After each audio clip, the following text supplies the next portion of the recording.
Welcome to the Fresh and Fired Up podcast. I'm your host, Dr. Emily Marshall.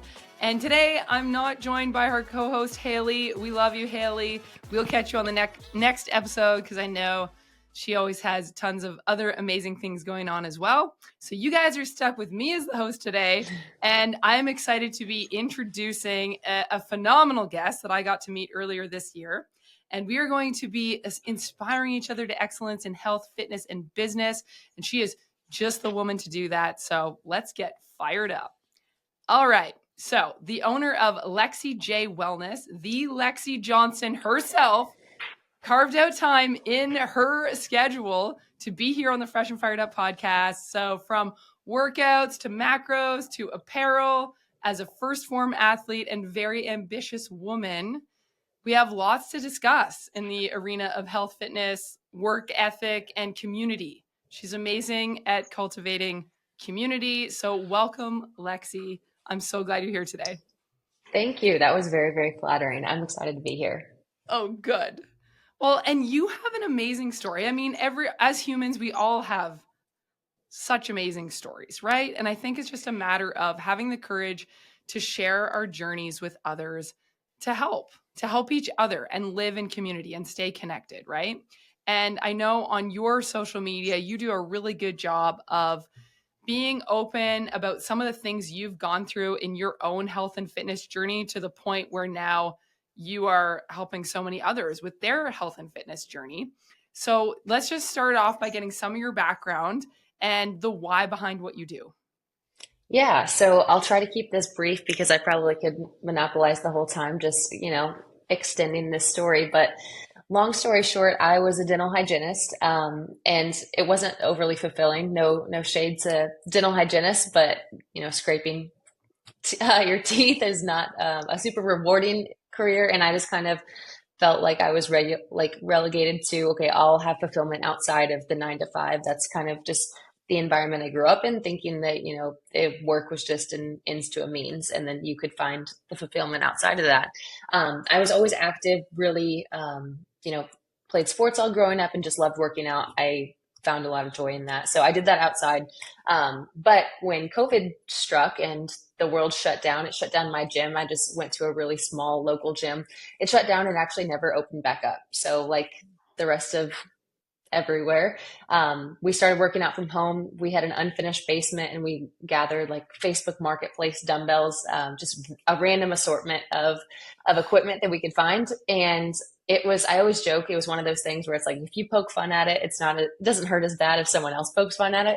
So I'm working out in this concrete floor, concrete wall environment, and I always called it the Dun Gym. It looks pretty sketchy, but I started posting very, very short clips. It's funny just to know the progression now of what I post on social media, and I am very, just uncompromisingly authentic. That's one of our core values. But when I first started posting, I would post something and then like 20 minutes later, I would take it down because I would be like, oh, God forbid someone actually see that. That would be terrifying. But I had a very modest following, and I just started posting saying like, this is what I'm doing. If anyone else, is stuck in the same boat as me and you just want to get a little, reprieve from the chaos that the world is in right now, we can do this together. And I started getting some messages, and I mean like very, very modest following. I can't emphasize that enough. So I started getting some messages and people being like, well, this is exactly what I needed. I'm working from home. I'm schooling my kids from home. Like everything is chaotic. So I just need, 20 minutes to myself, 30 minutes where I can just take care of myself. And I really started to kind of lean into the fact that, now more than ever in that time, that exercise was a means to, not only take care of yourself physically, but also mentally, when there were so many things that were just unknown and the future really wasn't all that clear for so many of us. So I got a little more bold in posting these, and I decided to make a Facebook group for women, and I recorded full length workouts. And looking back on that very first one, I'm so proud of that person, but I don't hardly recognize her because it was, just, I don't know how I got the confidence to get out in front of a camera for 30 minutes and talk to myself and like pretend that someone else on the other side cared at all.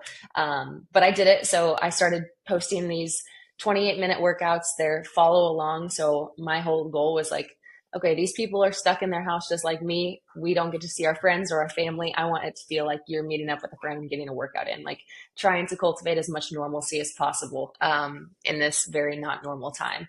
And it started to pick up little traction. So in this Facebook group that was women only, we kind of developed a little spider web. And I did that full time while working full time as a dental hygienist for about a year before I went full time Lexi J Wellness. And now, 4.5 years later, I'm still recording 28-minute workouts in a now finished basement with not Facebook Marketplace equipment, but humble beginnings. And now we have a member in at least one member in every state of the United States. We've got a handful in Canada and a couple other countries, but that's what I do full time. And I've got a really amazing team around me that works with the women on nutrition and other avenues, but we can get into that later. I love hearing how far you've come in 4.5 years.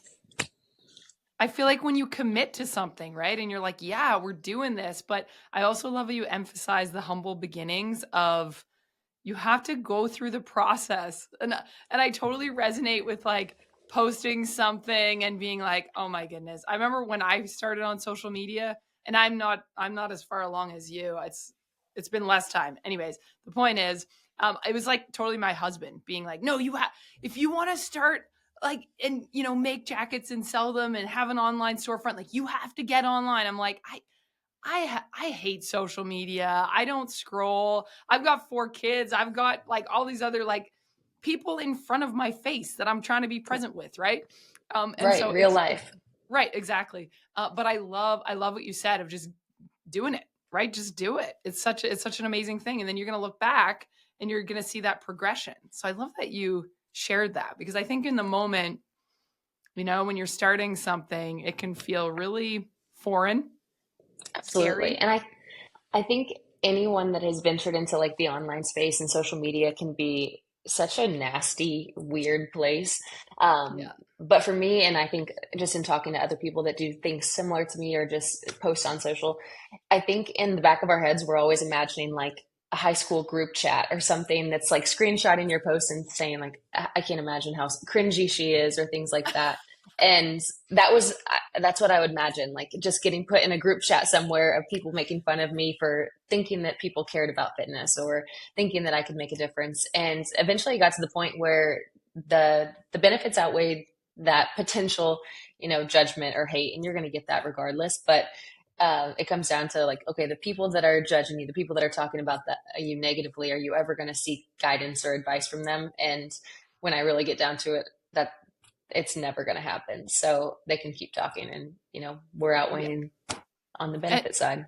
and where your focus is, right? Because it's like, even though I was just thinking about this actually the other day with Frexy, right? Like my jacket business, where I'm like, okay, there's so many stories you hear about entrepreneurs that they like nobody believed in them in the beginning, or like nobody cared about them, or they had like a horrendous traumatic thing, and I get that, and that's hard, and it's amazing to hear like stories of overcoming, right?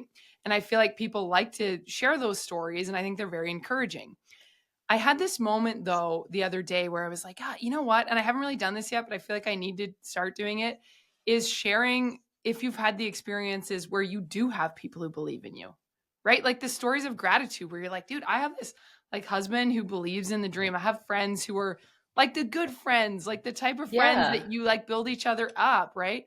And you encourage each other. And I think we got like more of a taste of that when we were all at Women in Business within this year, right? You're surrounded by people who are like, no, you're encouraging each other, right? And I love to see that in what you do too, where you've created community, you started putting your stuff online, like it's attracting these women who are like, oh, we want to do this too.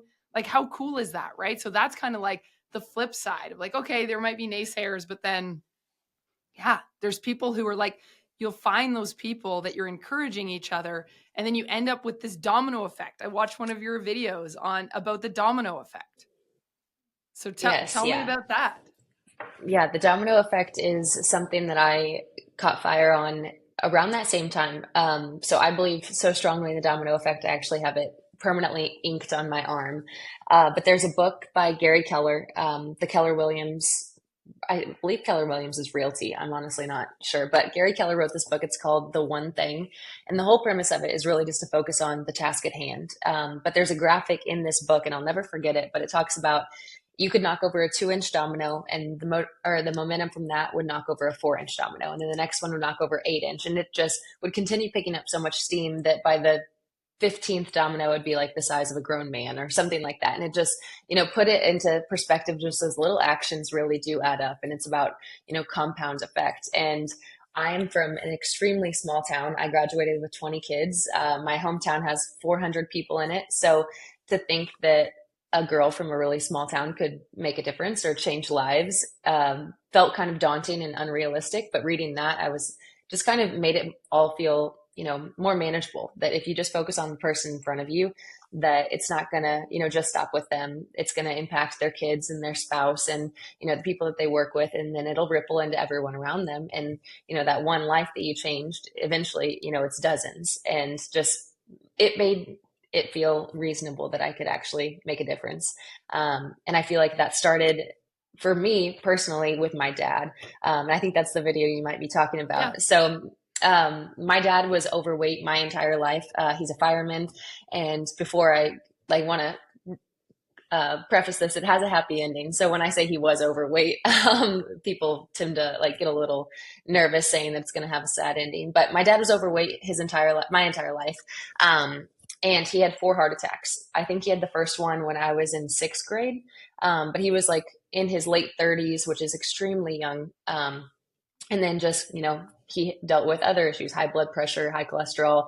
And he has a very stressful, demanding job as a firefighter also. So there was always that risk. And I just look up to my dad so much. But to see the person that you look up to so much and you love so much, the strongest guy I know, laying in a hospital bed, seemingly helpless, and me just being helpless at his side is a really, really, it's a sad and scary feeling. And especially as, his daughter. So I grew up with that, and it was just always something that we had talked about. But when I talk passionately about something, sometimes I get a little, or I used to get really emotional about it. I would try to talk to him about it, but I would cry or I would get frustrated. And so eventually enough was enough. I was in college, and I was kind of just came to the conclusion that one of these times, no one survives 3 heart attacks. No one survives 4 heart attacks. It's only a matter of time till the other shoe drops.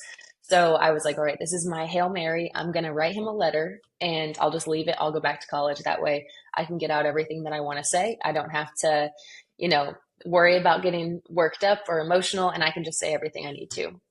So I wrote him this letter. As he was sleeping in the bedroom below me, I'm up in my childhood bedroom writing this, saying I need you to do something because, I want you to walk me down the aisle. I want to see another World Series with you. I want you to be in my life. And I said at a point, my older siblings have kids, and I said, it really, it kind of sucks. It makes it seem like you're fine with seeing those grandkids, but not the ones that come from me. And I just left that letter for him, and I drove back to school. And he called me. We talked about it. It was a really emotional conversation because, I think he was scared. And I think that's something that a lot of, men or women, honestly, they deal with in wanting to change a life or wanting to change their life and knowing that they need to make that lifestyle change. But the fear of failure and the fear of disappointing people, it's almost something where they feel like, okay, well, if I don't try, then there's no chance of failing. Then it's not embarrassing if I don't succeed. And I felt like that was really what he communicated to me. That was his biggest fear, is well, if I don't ever try, then it's not going to be something that I let you down on. Long story short, he gave me that letter back when he lost 100 pounds. He ended up losing about 120 pounds, and he is 55, and he's in better shape than he was my entire childhood. He, rides bikes with my nieces and nephews. He'll play ball, he'll shoot hoops and stuff in the driveway, and it's just so cool to see that impact on them.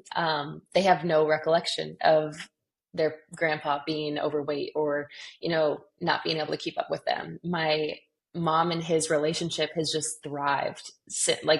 As empty nesters, we weren't sure because they had never been empty nesters, and they're best friends. They, have so much fun together. And it's just cool. That's the domino effect. It's not just his life that was changed. It's my mom's in having a better partner. It's everyone at the fire station and having a better captain. It's my nieces and nephews that have a grandpa that shows up and is an active participant in their life.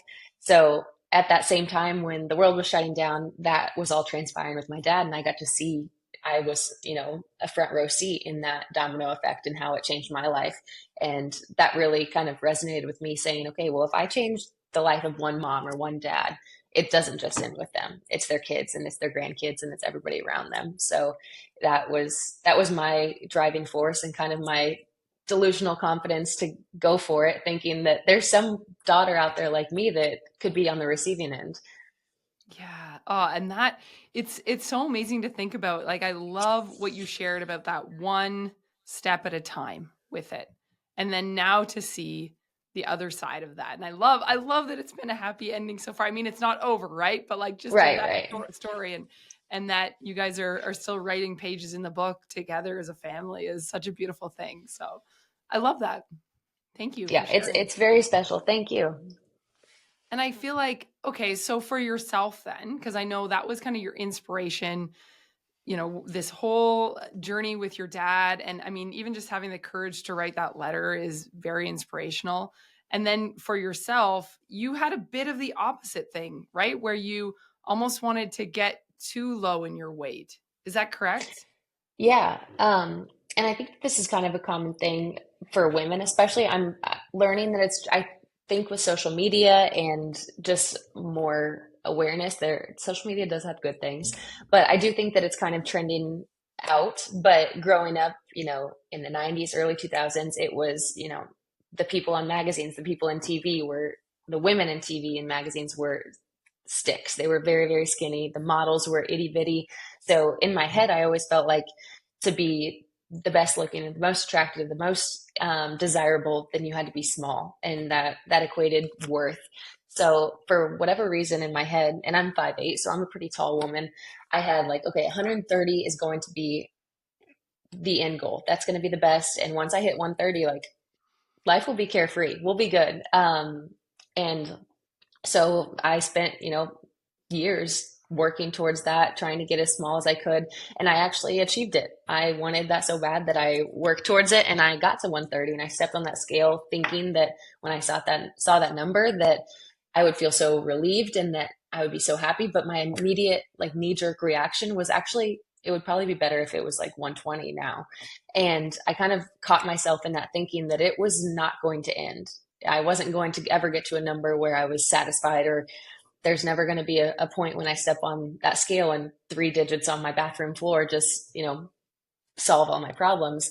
And I was lacking so much energy. I wasn't happy. It felt like a rat race. And I said, it's like a race to zero. And that's just not healthy for me. So I pivoted the mindset, and instead of wanting to take up as little space as possible, I just started to, you know, want to be as strong as possible, want to, find different wins in that. I want to be energized. I don't want to have to take a nap every afternoon or feel like I'm, dragging. So, and just prioritizing those non-scale things and really detaching that emotion from the scale, it has helped. And it's definitely not a cure-all, because there are still days when I'm like, man, I do wish that I was a lot smaller. I do wish that, that number said something different. But I can find so much more proof and, evidence of my work and my health in things that are not tied to that scale necessarily. And yeah, I think that it's so important, especially if you have a platform, if you have access, or if you have young girls listening to you, that they have to understand that, real health is not the smallest version of you, and that the healthiest possible, version is going to, maybe present a little bit different than you thought. It's going to have a different number than you initially thought. And it certainly did for me, but I'm sitting at about 170 pounds, and most people would not guess that. And I feel great. I have, a lot of energy. I'm really strong. And I think all my health markers prove that 130 was not the best move for me. Yeah. And it's okay. So I love that you brought up the smallest version of yourself was not the healthiest version of yourself. Totally agree from the standpoint of, if you're not if you look at like, if we're not even taking objective measures, like you didn't get your blood test done, the fact that you feel stronger, more energized, more capable in your body is so much of a better marker than the weight scale. So like just the way you feel alone makes a huge difference. But then, I mean, yeah, if you go and get your blood work done, you can then see, okay, look, these measures are actually good. I'm in a healthy range with all the things. And so I feel like there's definitely ways psychologically to shift that. And it sounds like you've gone through that process. But I also love that you shared it is it isn't something that just necessarily goes away. Like I'm over this and it's done and I never have that thought again, right? And I my journey is different than yours, but I'm going to just parallel it through motherhood. So I've never been one to really weigh myself or like care about what my weight is. I've always been like I competed on the gymnastics team, and for me it was always more like the aesthetic, right? Like you're jumping around in Yeah. sparkly bodysuits, right? And on like a world stage, and it's all about like your artistry, right? And your aesthetic and how you look, on the floor and on the equipment. And so I always gauged it more like if you were to take progress pictures, right? Always gauged it more on like how's my body look and the way that it's Hmm. moving. So where that led to psychologically is I always had ripped abs, right? Because I did gymnastics from age 5 till, my last world competition was age 22. And Oh my so gosh. I had my first baby at 25 and I have 4 kids now. And so the biggest shift that changed for me was, yeah, there's fluctuations in your weight a bit, but for me I've always kind of kept this baseline range, just because of, I don't know, I just kind of keep with my athlete habits. But what really changed was, I mean, my uterus stretched way out, right? And Yeah. and I carried very front, like not in my pelvis. Like people would be like, "Are you having twins?" And nope, just single babies every time. And now, I have more of a pouch almost in my lower abdomen that I used to never have. Like it was very more flat there. And I mean, I hit the gym tons. Like I still kind of keep my same habits, but like the physical shape of my pelvis and where my uterus is and my lower abdomen changed through having my babies. And what I did as a shift in my mind was to be so proud and thankful that I was able to come through physically birthing these new human lives through my pelvis and go, our bodies tell a story, right? I love that. Yeah. I feel like I might have lost connection with you. You there? Oh, I can still hear you. Yeah. Yeah. Okay. We Yeah. just No, lost your I love connection that. for a minute. So it's like our bodies tell a story, right? And so now I view the way that my body is shaped, which is differently than my competitive athlete days, even though like I still work out. And I go, wow, every time I look at my body in a bikini now, which I'm not ashamed to wear just because, I had babies, I go, wow, thank the Lord. I have these 4 beautiful lives and my body tells that story. Absolutely. That's such a good point also because I work with primarily mothers, and they all talk about that and they're like, well, I mean, when I was in high school, I looked like this and I just want to get back so far. And I'm like, imagine, think about how much life you've lived since you were 16 and how much your body has changed and the demands that you put on it and, everything that it has executed on those demands. It's incredible. Like you have grown an entire human and delivered it with success. And that's something to be proud of, which your 16-year-old body did not. So yeah, I think that it's just a reframing and, posing it in that way that you should be so proud to accomplish that. And what a feat that your body progressed through. Yes, our female bodies are amazing. Like they really are. It's incredible. Yeah. So I love that you have, shared so much of your journey, helping people through their own challenges by able to, like the programming that you're doing and everything. So tell us a little bit more about that, like some of the details of how people can connect with you, your programming, and the stuff that you're doing on the day to day.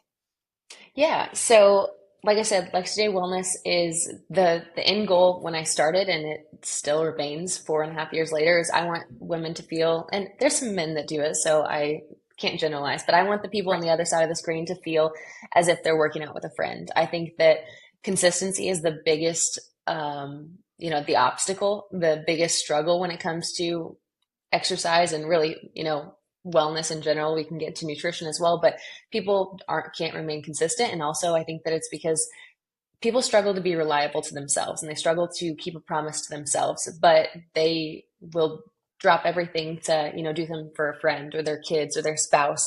So if you feel like someone is on the other side of the screen and you have an appointment with them or you have a date with them, then you're more likely to show up, whether it's a live date or a pre-recorded one, like we do. So I record these 28-minute workouts. We have a variety of fitness levels. I mean, we have all ages from 19 to I think our oldest is 67.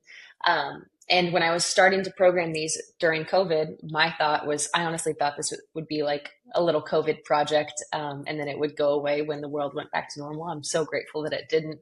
But when I was doing these, I'm thinking, okay, I want to make sure that the woman that is, newly postpartum can also get an effective workout. So can the athlete. So can the woman in her 50s that is just getting back into exercise. And so I was kind of looking at it as a way to, okay, how can we deliver an amazing workout, an effective workout in a short amount of time from the comfort of your own home or wherever you have dumbbells for all of these different individuals. And for that reason, we go for time rather than reps, which I find I really enjoy. So they're EMOM based. So every minute on the minute we'll move and we'll move for the same amount of time. We'll rest for the same amount of time. But as far as what weight you're using and the intensity, the speed, that's all up for you, which I like because 100% is going to look different from day to day and as a woman from week to week. So I think that it's important to be able to acknowledge that and, kind of leave the ball in their court. But I find that component of feeling like you're working out with a friend is huge. And I really enjoy that. I always say it's kind of strange that I have like a digital diary over the past 4.5 years that all these people have access to. That's great. That's how I feel about the podcast sometimes.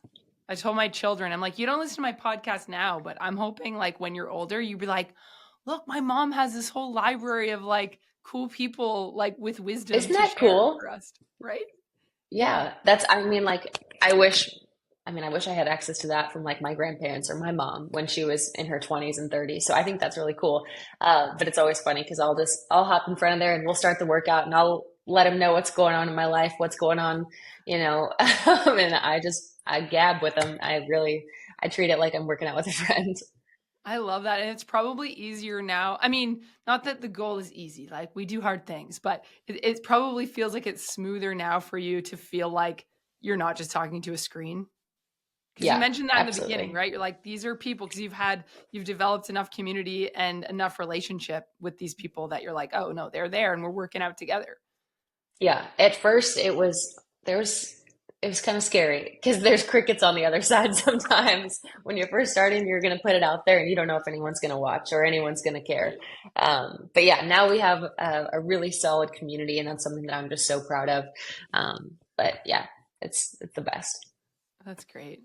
Okay, so how do you feel about challenge? Okay, so let's talk about, I think in life, we either inevitably go through challenges, or I think it's good for us to sometimes create challenge for ourselves. So I know that you have done challenges, right? We're like, okay, we're going to do this certain challenge. And Mhm. what is some of your reasoning or psychology behind that? I think that it's really easy to slip into a point of comfort and your capacity expands with the more demands. So I'm sure as a mother of four, before you had any kids, you probably felt like you were stretched thin. And when you were preparing for your first, you're like, there's no way that I'm going to be able to, increase my output. And then you have that first baby and you just do it. And then you're thinking, I don't know how I'm going to be able to love a second child as much as I love that first one or keep up with the first one while I'm having a second. And you just do. And your capacity continues to expand. And with each little season of life, whether it's in motherhood or business or fitness or whatever, I think that we kind of slip into that point of comfort. So I think that it's always important to stretch your capacity a little bit and have a little grit test. We always do these things monthly. They're called gut checks. And it's just like we'll pick one random workout that's meant to be hard and it's outside of our normal XJ wellness workouts. And you just have to complete it in the month. So like September's was the 9/11 stair climb. So you had to climb the equivalent of 110 stories. And it's supposed to push you mentally and physically and just kind of, test your gut and see what you're made of. So I think that it's important to challenge yourself. Otherwise, I probably, like most people, I'm sure, have a tendency to get a little complacent. Yeah, I think so too. I think creatures of comfort or habit, right? And things get just routine. So I think challenges are a great way to do that. I also think that if you have checkpoint goals, and I mean goals can be intimidating for people, but I always like to think of it like okay, so I'm just going to share how it works in my brain, and this is maybe the Yeah, please do. gymnastics background, but I like skill goals. So I'm like, because I think maybe that's the way we always trained. It was like, oh, my next progression of, okay, so I'm doing a back layout now. Oh, now I'm going to try layout half twist. Okay, now I'm going to try layout full twist. Let's go for a double, right? So you're kind of, it's very like you have this result of like some cool skill you can do after. So something I'm very thankful for in my current fitness still is I'm like, okay, yeah, I got my pull-ups back, right? And now I'm like, oh, now I'm going to work on these kipping pull-ups. Oh, okay. Now my next goal is muscle up and like, Oof. okay, whatever. So again, it just kind of keeps you, maybe the goal is you want to be at a certain weight, either with your physical body, a certain aesthetic. I actually don't really care about that. Like as long as I'm healthy and that my clothes fit, this is why I'm in clothing. But I just find that very motivating to be like, oh, I want to be able to do this cool thing, or I want to be able to learn this new sport. And so I'm just kind of throwing that out there because I think we can all, our brains tick in different ways. And sometimes not until we hear someone say how theirs tick do we think, oh, maybe that would work for me, right? Like, oh, maybe, they're doing the fitness programming with you and they're liking it, but then, hey, the comfort zone, you could be pushing yourself out of it by doing the challenge with you, but you also could be like, hey, I want to learn how to do boxing. I don't know, something that you've never Yeah. learned before, right? So just throwing in No, that perspective. I totally agree, especially from like a skill or just a physical functional feat, just because, you know, you're not putting all this work in the gym just to be looked at like a Greek statue. Like you want to use those muscles you're building. You want to like Yeah. I have a vivid memory years ago when I first like really started taking strength training. And I think it was kind of around that turn where I was like, okay, I'm not going to, kill myself on a treadmill forever. I want to actually be strong. But my husband and I went to Glacier National Park in Montana.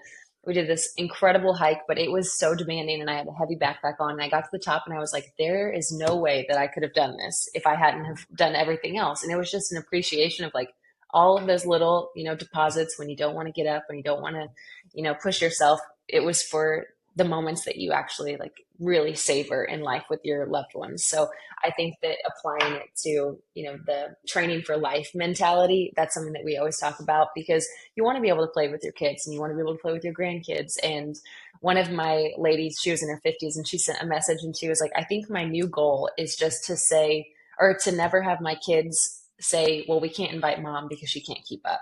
And she was like, that's my goal is I just want to always be included. And I loved that. I thought that was so cool. That is such a great goal.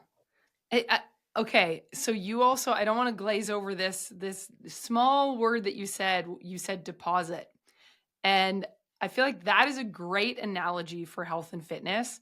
That if this were an account that you have, you're either depositing into that account or you are spending from that account. And sometimes what happens is then when we're spending too much and not depositing, then that catches up with us.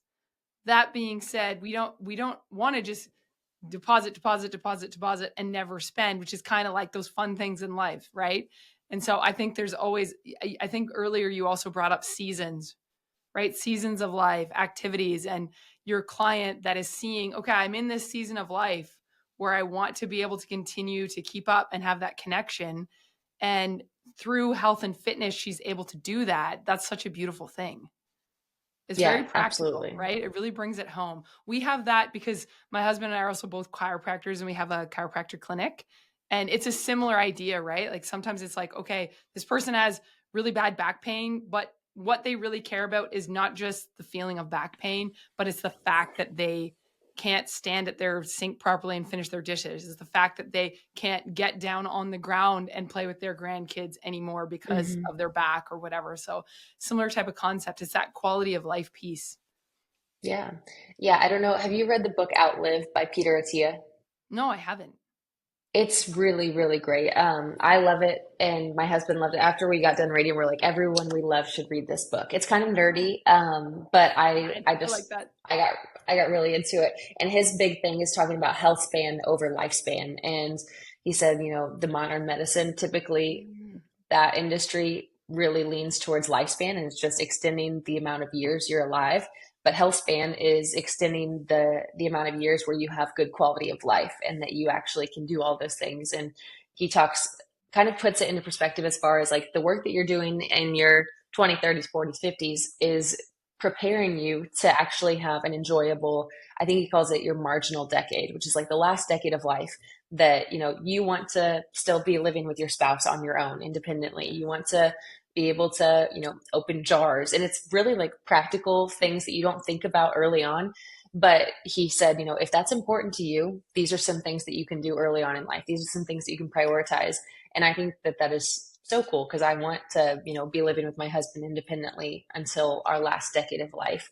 And it sounds kind of morbid maybe to think about that so early on, but I do think about like putting those little deposits is going to pay off later on. Yeah, that's so true. Health span. I like that. It really hits the point home. Hmm. Thank you for sharing that. Oh, okay. Well, this has been so good so far. Okay, I'm Yeah. kind of circling back around because one other thing I thought about when you were talking about the quality of life piece and your client being able to play with their grandkids, and why do we stay committed? What was the word you were consistent? Why do we want to stay consistent, right? And I was thinking about it when I taught all my kids how to downhill ski, because we have a ski hill here in our town. We live in the That's so north, so cool. like alpine skiing is a thing, right? We're not that far from the mountains, so it's one of those things where I, even through pregnancy, I was like, I want to teach all my kids how to ski young. I don't remember learning how to ski because I learned how to ski when I was like 2 or 3 years old. So I'm just Wow. like, I've just always been able to ski both water and downhill. And so I was like, I was so wanting to do that for my kids too. And so I grew up in a family where like our dad taught us how to ski, but my husband isn't much of a skier. He snowboards, but anyways, he wasn't necessarily up for teaching the kids all to ski when they're little. So I have throughout pregnancies taught my kids to ski even when I'm like 17, or I'm like, sorry, 7 months pregnant, and I'm like, snow plowing with a kid and a hula hoop, like down hills, like we're teaching you how to ski. I don't That's so care. cool. And the reason that I'm saying that is because I genuinely, that it is hard to do. Like it's a lot on your legs, like skiing with another human. And so if I look back and I'm like, man, if I didn't just maintain all my squats and all my deadlifts and all the lifting throughout even pregnancy, obviously I tapered it, during certain phases, but I'm like, oh, I don't think I would have been able to teach them how to ski if I didn't just do the things that kept my body strong enough to do that. And now I'm super thankful because my 11-year-old and my 8-year-old and now my 6-year-old all last season, they're just like gone. They're like, we're going skiing on the hill, and they're skiing with their friends. And because the goal, when you're thinking about bigger goals, is like, I want to be able to go as a family to bigger mountains and ski right from the top, and everyone knows how, and we can all keep up with each other. But you kind of have to start, if you start earlier back to see the vision of like, once you guys are teenagers, we're going to be like skiing and snowboarding on awesome hills. That's so cool. I don't know how to ski or snow. I've water skied, but I have not spent enough time in near mountains or enough snowy Right.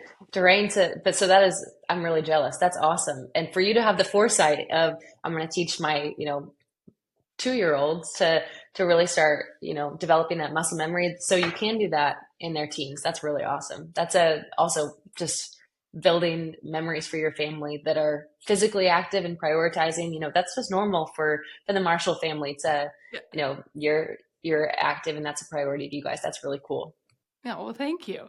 And I feel like it, because it gives you the outside perspective of what you said when you were like, I don't want to get up and do this workout, or I don't feel like in the moment, like, some people live or die in the moment, where you're like, in this moment, I don't feel like doing this.